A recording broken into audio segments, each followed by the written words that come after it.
The spread of this disease is distressing, to be sure. But we're really not surprised to see the world in the grip of such pestilence, are we?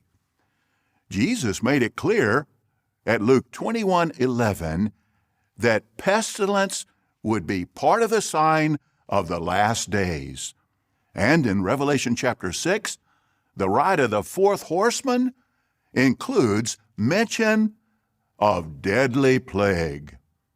So the events unfolding around us are making clearer than ever that we're living in the final part of the last days, undoubtedly the final part of the final part of the last days, shortly before the last day of the last days. Steven Lett looked straight into the camera and said it with complete conviction. Not in 1975, during the fever of a failed prophecy. Not in the 1980s, when Armageddon felt perpetually imminent. He said it in the modern era, in a broadcast that reached every screen in every kingdom hall around the world. We are living in the final part of the last days. Undoubtedly the final part of the final part of the last days. Shortly before the last day of the last days. That sentence has been quoted, dissected, and echoed across XJW communities for years. Not because urgency is rare from the governing body, but because of what was happening inside the organization at the exact moment Lett delivered it. While one of the most senior members was telling 8 million people the end was so close, he needed 3 layers of superlatives to describe it. The institution those 8 million belonged to was drafting operational plans, infrastructure timelines, and strategic frameworks that extend to the year 2030 and well beyond. This is not speculation. This is documented institutional contradiction. And it is the entry point to a question this investigation will chase through every piece of evidence that exists.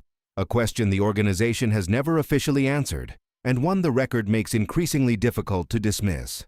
The question is simple. When the Watchtower says its relationship with the United Nations and its global framework ended in 2001, is that actually true? By the year 2030, 2 entirely different forces have promised to transform this world. One operates from glass towers in New York and Geneva, backed by budgets in the hundreds of billions and the signatures of 193 governments. The other operates inside millions of living rooms and kingdom halls across 240 countries, with 8 million active members who have been told, repeatedly and explicitly, that the institution promising to transform the world is the scarlet-colored wild beast of Revelation, and that God Himself is about to destroy it. In September 2015, the United Nations published Transforming Our World, the 2030 Agenda for Sustainable Development. 17 Sustainable Development Goals, a commitment to end extreme poverty, eliminate hunger, achieve universal health care, close inequality gaps, reverse climate collapse, and restructure global society by December 31, 2030. 193 governments signed, trillions committed. The Secretary General called it humanity's survival blueprint. In official publications as recent as February 2026, the Watchtower calls the United Nations the scarlet-colored wild beast of Revelation, chapter 17. The image of the beast, a political structure being prepared, in their theological framework, for a prophetic role that ends not with a sustainable world, but with Armageddon. 2 systems, 1 timeline, and between them, documents most members were never shown, a pattern of institutional behavior with a very specific historical precedent, and a central question the evidence refuses to let die. Did it really end in 2001? This is not a conspiracy video. Conspiracy starts with a conclusion and hunts for supporting pieces. Investigation starts with evidence and follows it wherever it leads, even when the trail is uncomfortable. We are doing the second. The precedent. 1991, 2001. Before we examine the present, understand what already happened once, not as background, as the institutional foundation everything else rests on, and as the first time this question received an official answer that the record immediately complicated. In 1991, the Watchtower Bible and Tract Society of New York filed an application for associated NGO status with the United Nations Department of Public Information. The application was accepted. From 1991 through 2001, the status was renewed every single year. That status was not a library pass. It was a formal outreach partnership. The UN DPI criteria were explicit. Member organizations must actively support the principles of the UN Charter, human rights, international peace, global cooperation, and must demonstrate they are disseminating information about UN programs to their constituencies. This was an active, annually renewed commitment to act as a communicative partner of the United Nations. The Watchtower signed that commitment every year for a decade. During those exact years, the Awake magazine, printed in over 20 million copies monthly, in more than 80 languages, entering the homes of every Jehovah's Witness family, published articles that framed UN peacekeeping operations with measured approval, highlighted UNICEF and UNHCR work as genuinely beneficial, and referenced UN-designated international days as legitimate shared human concerns. In print, at global scale, the magazine was doing precisely what the UN DPI NGO criteria required, reaching enormous audiences with favorable information about the United Nations and its programs. Operational benefits followed. Watchtower representatives held UN grounds passes, documented use of UNHCR aircraft, transported relief personnel in conflict zones. These were not coincidences. They were direct outputs of formal institutional standing. And through all 10 years, while the organization taught that the United Nations was the Scarlet Beast, the instrument that would soon trigger Armageddon, not one congregation was informed. Members hearing weekly that the UN was part of Satan's system had no idea their publishing house was registered with that same system. In October 2001, The Guardian published the documents. 9 days later, the Watchtower requested withdrawal of NGO status. No announcement to members. No explanation in the Watchtower. Officially, it was over. Their explanation, the association existed solely for library access. The United Nations responded on record in 2004. The Dag Hammarskjöld Library has been open to the general public since 1946. No NGO status required. Any researcher could walk in without filing a form, so the official reason collapses under its own weight. A 10-year annually renewed partnership reduced, after exposure, to needing library cards. The real institutional logic behind maintaining the relationship for a decade was never disclosed. Not to the UN, not to the members, not publicly, ever. 2001 is not the end of the story. It is the beginning of this investigation. 2 systems, 1 timeline return to Steven Lett's sentence. Final part of the last days, shortly before the last day of the last days. The stacked urgency is deliberate. It is the distilled output of a publishing and broadcasting apparatus that has systematically intensified end times language since approximately 2015, the same year the United Nations adopted the 2030 Agenda. In September 2015, 193 governments adopted Transforming Our World. The title is not modest. It is a declaration of intent. 17 goals covering every dimension of human existence. Target date, December 31st, 2030. From that year forward, the frequency and intensity of prophetic urgency in Watchtower publications began a measurable rise that has not slowed. At the same time, inside the same institution, operational planning extends comfortably to 2030 and beyond. Multi-year construction timelines, Kingdom Hall consolidation strategies mapped through the end of the decade, digital infrastructure investments assuming continued large-scale operation well into the next decade. This is the Lett contradiction made institutional. One voice tells members the end is so near that every additional week is divine mercy. Another voice plans, builds, and invests as though a structured decade lies ahead. Both voices belong to the same body. Both are directed by the same governing body. The members are given no framework to reconcile them because the question is never officially raised. Yet the convergence of these 2 calendars becomes directly relevant to the central question.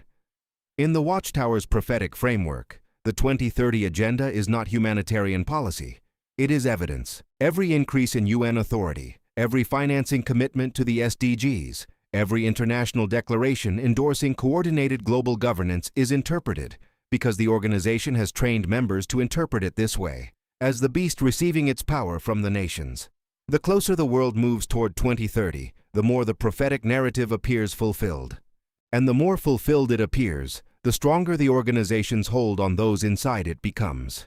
An organization that once maintained a formal, undisclosed operational relationship with the UN, and terminated it only when exposed, stands to gain enormously from a global environment where expanding UN authority reinforces its own prophetic claims. Whether that gain is actively cultivated or passively received is the unresolved question.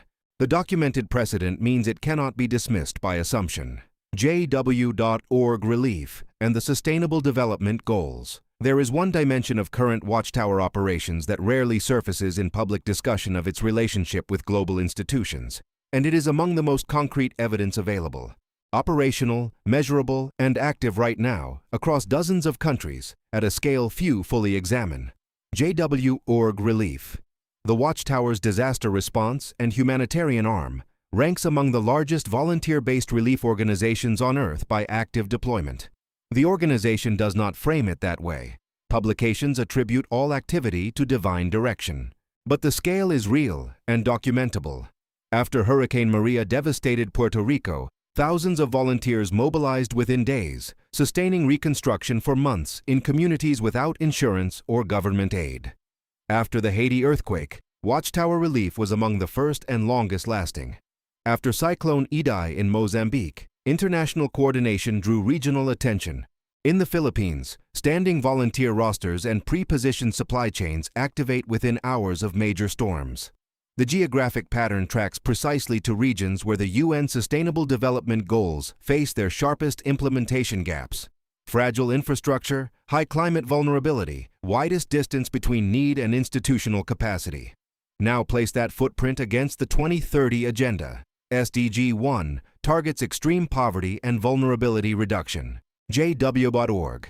Relief rebuilds homes and community infrastructure for exactly those populations. SDG 3 targets health and well-being, including emergency capacity in underserved areas. Operations regularly include medical supply distribution and basic health coordination where formal systems collapse. SDG 6 targets clean water and sanitation. JW.org Relief has installed water systems in flood-devastated communities where no replacement infrastructure arrived. SDG 11 targets resilient communities able to recover from disasters. Reconstruction reduces future vulnerability. SDG 17 targets partnerships across institutions and civil society to achieve shared outcomes. Coordinating international volunteers, managing global supply chains, and operating in the most underserved regions is functionally what SDG 17 describes. The alignment is structural, not incidental. An organization delivering clean water, housing reconstruction, emergency health support, and community resilience is advancing the 2030 Agenda, intentionally or not, acknowledged or not, regardless of its theology condemning the UN framework as Satan's apparatus. In 1991, the Watchtower entered a formal relationship with the UN that delivered operational benefits, access, logistics, transportation, serving its on-the-ground activities. That relationship was undisclosed, terminated when exposed. The official explanation contradicted by the UN itself. The real institutional logic never revealed. Today, the humanitarian arm produces outcomes structurally aligned with the UN's most ambitious global agenda. No formal registration found. No memorandum of understanding documented. But the outcomes exist. They are measurable, and the organization that produced them has a verified track record of maintaining undisclosed operational relationships with the entity it publicly condemns when those relationships serve its institutional interests. The question remains unanswered by today's evidence. But today's evidence makes dismissal impossible. The language shift. If you spent years inside, you know the register. The vocabulary reserved for anything belonging to the world, and therefore to Satan, was consistent, unmistakable, and applied to the United Nations with reliability for decades. Older resolutions described international confederacies in unambiguous terms.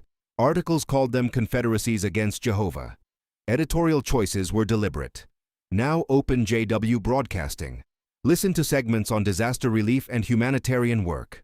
Coordinated international response, community resilience, sustainable support infrastructure, global volunteer networks, scalable humanitarian intervention. That is not the vocabulary of Christian charity. It is the vocabulary of international development.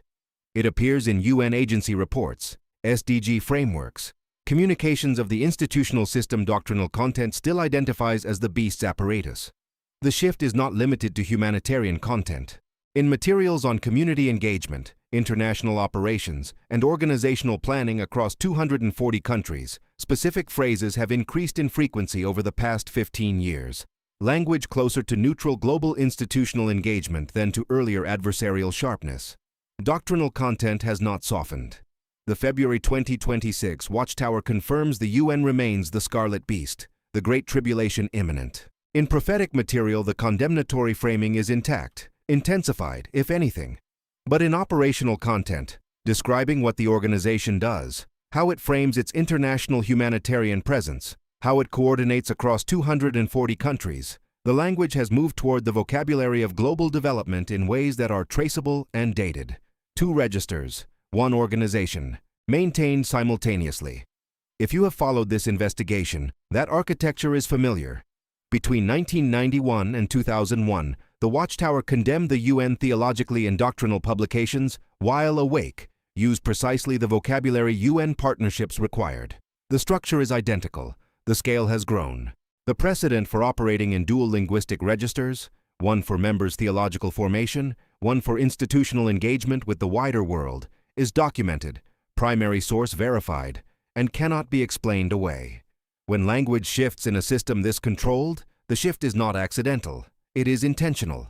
The question this investigation has pursued from the beginning is what intention it reflects, and whether the answer resembles the one given in 2001, the one the United Nations contradicted on record. If it happened once, everything examined here, the Lett contradiction, the convergence of timelines, the operational alignment of JW.org relief with the 2030 agenda, the measurable language shift returns to the same place, not to a conclusion, to a question, the same question raised at the start and pursued throughout. When the Watchtower says its relationship with the United Nations and its global framework ended in 2001, is that actually true? The formal NGO registration ended. The withdrawal letter was filed. The status was terminated, 9 days after The Guardian published. But the institutional logic that produced the relationship, whatever it truly was, since the official explanation was contradicted by the UN, was never disclosed. The operational benefits were real and documented. The demonstrated capacity to maintain a formal partnership with the entity it publicly condemns, without informing members, across a decade of annual renewals, is not a historical footnote. It is proven institutional capability. Capabilities do not vanish because one application was exposed. If you were a member between 1991 and 2001, your week followed a rhythm. Meetings describing the United Nations as the Scarlet Beast. Watchtower studies identifying global governance as Satan's system. You understood the position because they told you every week, in language consistent and clear. The clarity felt absolute. And during every one of those years, the entity publishing your magazines, organizing your assemblies, credentialing your elders, and defining the standards of your spiritual life was a registered associated NGO of the United Nations Department of Public Information, annually renewed. Operationally beneficial. Never disclosed. You did not know. You were given no chance to ask. The decision was made by those who claim divine direction in all institutional matters. You discovered it, if you discovered it at all, from a British newspaper. That history is not raised to provoke anger or to score points against those who found meaning inside. It is raised because the institutional structure that made those decisions in 1991, sustained them until 2001, withdrew when exposed, and offered an explanation the UN contradicted, is the same structure operating today. The same decision-making architecture, the same non-disclosure relationship with membership on matters of organizational strategy. The same proven capacity to maintain operational realities that diverge from theological proclamations without exposing the divergence to those whose lives are most shaped by it. If you are watching this and you are still inside, attending meetings, quietly noticing that planning horizons do not match prophetic urgency from the platform, that vocabulary in JW broadcasting relief segments sounds different from study watchtowers, that the Lett contradiction is real and never addressed, you are not experiencing spiritual weakness. You are noticing something real. The pattern has documented historical precedent. You have every right to look at that precedent directly. The 2030 agenda reaches its target in less than 4 years. Watchtower prophetic publications treat the same window as the terminal phase of the current system. The humanitarian arm continues expanding its footprint in exactly the regions and forms the UN Development Framework identifies as critical. The language of that expansion continues moving in traceable documented directions. And the precedent, confirmed by primary sources, verified by the United Nations, reported by independent journalists. For this organization, maintaining undisclosed institutional relationships with the entity it condemns publicly cannot be erased from the record. The question raised at the beginning is not answered by today's evidence. It may not be answerable without internal documents that remain outside the public record. What the evidence does is make the question legitimate. Dismissal intellectually dishonest. And the institutional track record, the specific documented history of what this organization has proven capable of doing, the correct lens through which to evaluate what it might be doing now. The documents are in the description. The Guardian articles from October 2001, the UN letter from 2004, the February 2026 Watchtower, archived application materials. Everything cited is sourced, linked, and available. The facts have always been there. What changes is not the facts. What changes is whether the people most affected by them are given the invitation and the tools to read them for themselves.